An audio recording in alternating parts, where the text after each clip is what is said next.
Olá, novelover! Você viu a novela ontem? Eu sou o Esdras e este é mais um vídeo do seu canal sobre teledramaturgia aqui no YouTube. Se você é novo por aqui, seja muito bem-vindo. Se também é apaixonado por teledramaturgia e tudo que envolve este universo, aqui é o seu lugar. Já aproveita, se inscreve no canal para não perder mais nenhum vídeo a partir de agora. Hoje, em comemoração ao mês da consciência negra, eu fiz um especial relembrando grandes personagens negros bem-sucedidos da nossa teledramaturgia. Então, daqui a pouquinho, depois da vinheta, eu vou contar para vocês quais são os 5 núcleos barra personagens das nossas tramas brasileiras que eu mais gostei, que eu mais me emocionei, que deram um nome e que representaram como ninguém. Então não sai daí, porque é daqui a pouquinho, depois da vinheta.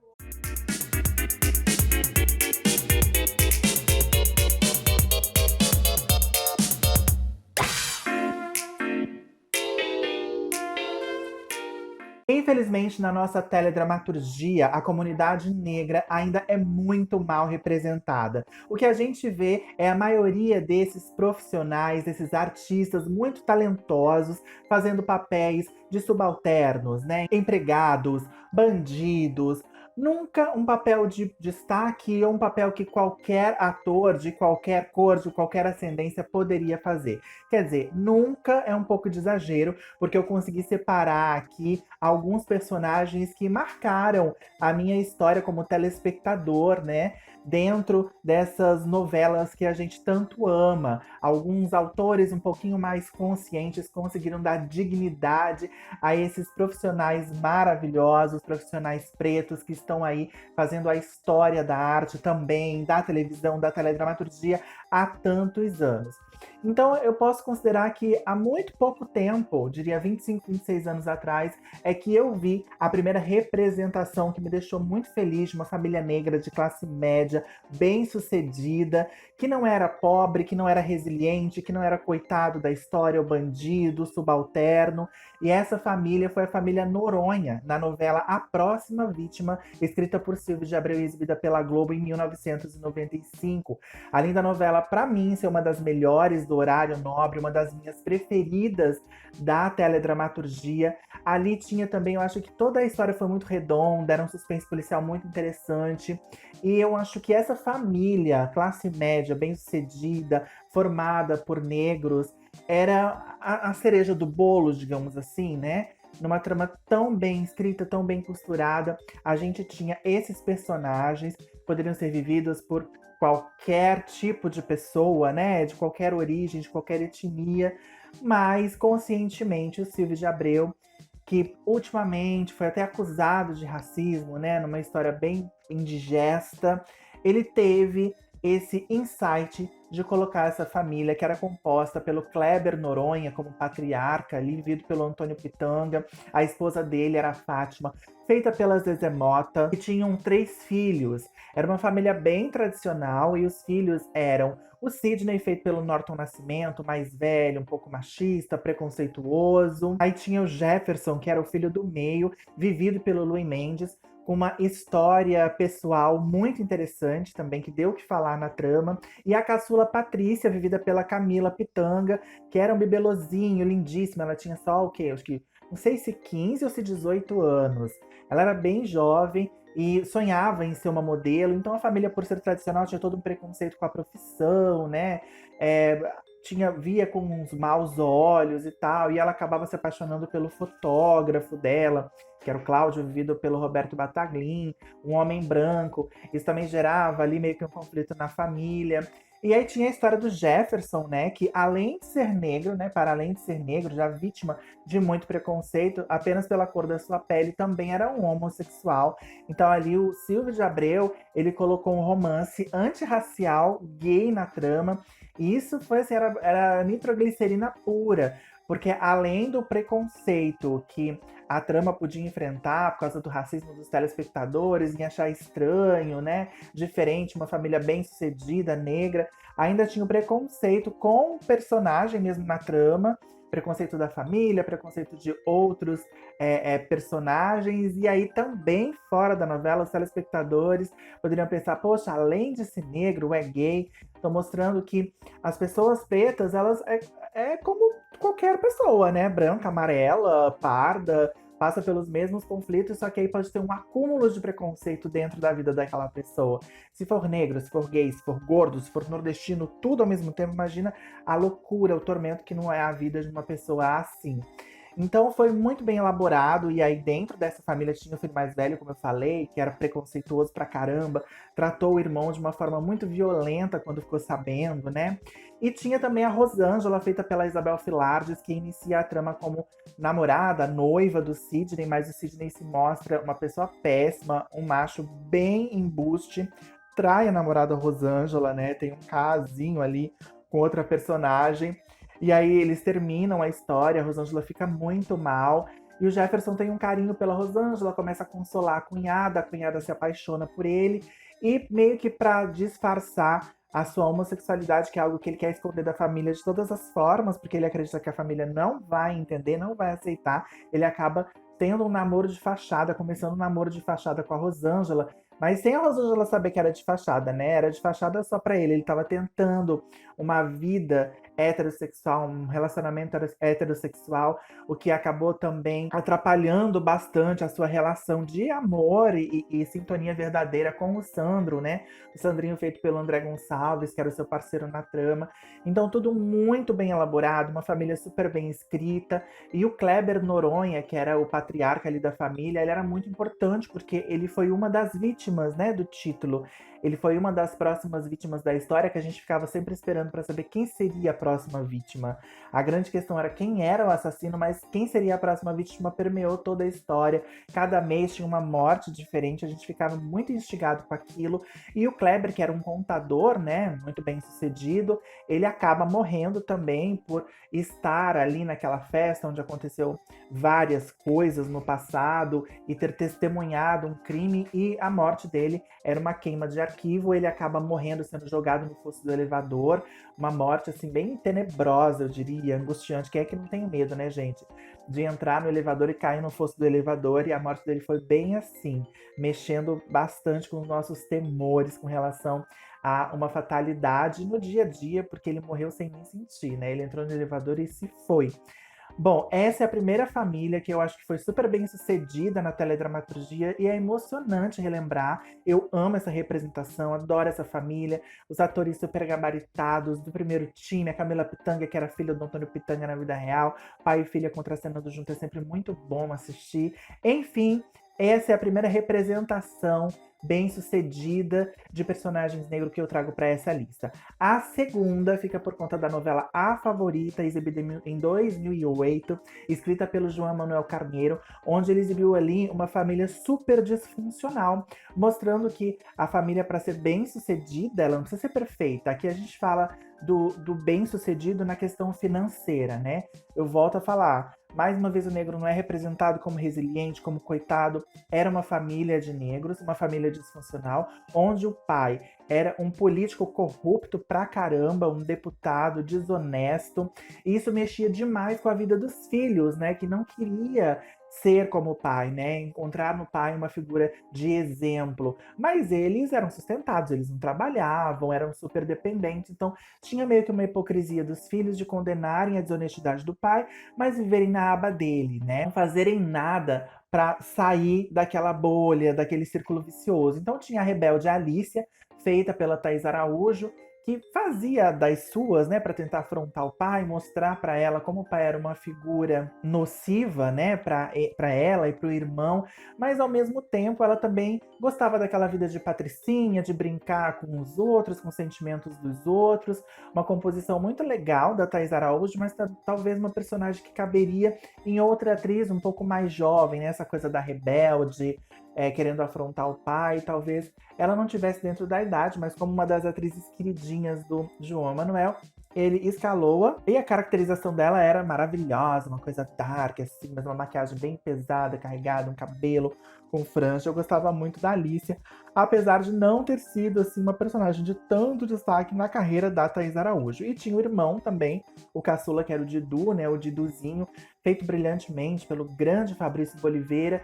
Ali com ele o buraco já era mais embaixo, ele era mais frágil, os problemas dele, ele acabava despejando tudo na bebida, ele tinha problema com o alcoolismo, é um problema grande de baixa autoestima também.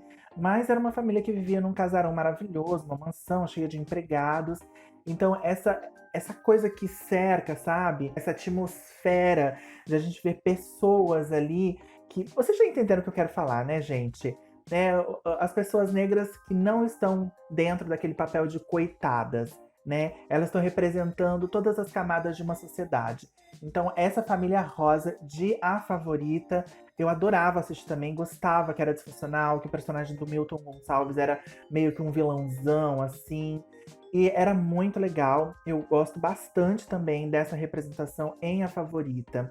E aí, a minha terceira representação, que eu adoro, está na novela Viver a Vida, do Manuel Carlos, de 2009, um ano depois de A Favorita. Mais uma vez, a Thaís Araújo aí encabeçando essa família, essa representação. Era uma modelo internacional, super bem sucedida. E ela tinha uma família grande, né? A mãe, feita pela Lica de Oliveira, que era a Edith, ela deu para a mãe uma pousada ali em Búzios, que ela administrava com a ajuda do seu marido, que era o padrasto da Helena. O marido dela era feito pelo ator César Melo, o Ronaldo. E o pai da Helena era o Osvaldo, feito pelo Laércio de Freitas, um músico que tocava piano na noite, né, para sustentar a sua segunda família, que era casado uma segunda vez, tinha um outro filho, né? A Helena tinha um irmãozinho por parte de pai e dois irmãos, né, por parte de pai e mãe, que era a Sandrinha, a problemática Sandrinha, feita pela novata Aparecida Petkovic, ela aí que é a irmã problema da família, enquanto a Helena é super bem sucedida, a Sandra acabava se envolvendo com um traficante de drogas, um cara que morava no morro, super complicado, que era o Benê, vivido pelo Marcelo Melo Júnior, também estreando em novelas. Uma trama ali muito interessante, tensa para uma novela mais naturalista do Manuel Carlos, que a gente está acostumado com a poesia do Rio de Janeiro, né? Ali ele já colocou uma coisa um pouquinho mais barra pesada, uma representação diferente do que a gente estava acostumado. E tinha o outro irmão da Helena, o caçula Paulo, o irmão por parte de pai e de mãe, né? Feito pelo Michel Gomes, também estava ali estreando, se eu não me engano, acho que era a primeira novela dele, que agora brilha Nos Tempos do Imperador, como um dos protagonistas, fazendo Samuel barra Jorge. Enfim, era uma família grande, era uma família bem representada também por personagens e por atores negros, então tá aqui na minha listinha como a terceira representação muito bem sucedida com atores negros. Chegando ao final dessa nossa listinha, o penúltimo nome que eu trago aqui é o de André Gurgel, vivido por Lázaro Ramos na novela Insensato Coração, de 2011, uma novela escrita pelo Gilberto Braga, com o Ricardo Linhares, que eu adoro, né? A última grande novela do Gilberto Braga para mim. E tinha esse personagem que causou muitas controvérsias ali, né? Porque ele era um cara que poderia ser vivido por qualquer ator, branco, pardo, amarelo. E o Gilberto Braga fez questão de escolher um grande ator, muito talentoso, que estava no auge da fama, que era o Lázaro Ramos, tinha vindo de grandes trabalhos no cinema, já tinha estreado em novelas como protagonista uns anos antes, e estava gostando de fazer novela. Ele foi chamado para um papel diferente, não era o mocinho, não era o coitado, né?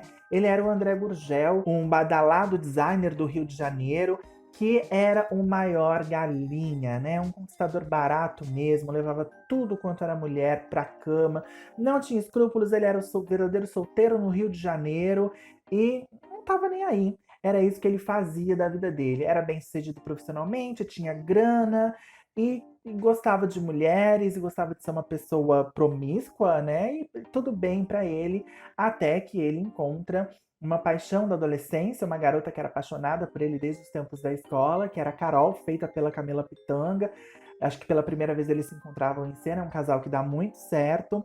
E aí ela nutria por ele, né, aquela paixonite de adolescência, ele se aproveitava desse sentimento dela para levar ela pra cama.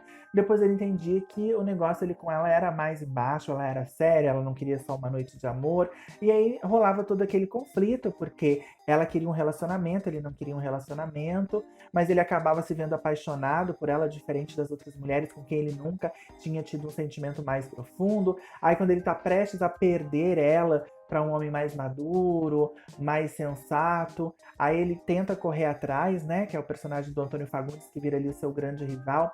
Mas a grande questão é, as pessoas não acreditavam no Lázaro Ramos, né, achavam que o Lázaro Ramos não convencia como grande galã de uma novela das 9. E o Gilberto veio a público, deu entrevistas dizendo que ele queria sim, e ele acreditava sim que o Lázaro podia dar conta do recado, ele deu muito bem conta do recado. Eu, particularmente, não acho o Lázaro Ramos um homem de tanta beleza, assim, para interpretar um garanhão ali que pega todo mundo, mas às vezes eu acho que a coisa do galanzão tá mais na atitude, né, do que propriamente na beleza física. Acho que tem muitos outros atores negros belíssimos que poderiam fazer esse personagem.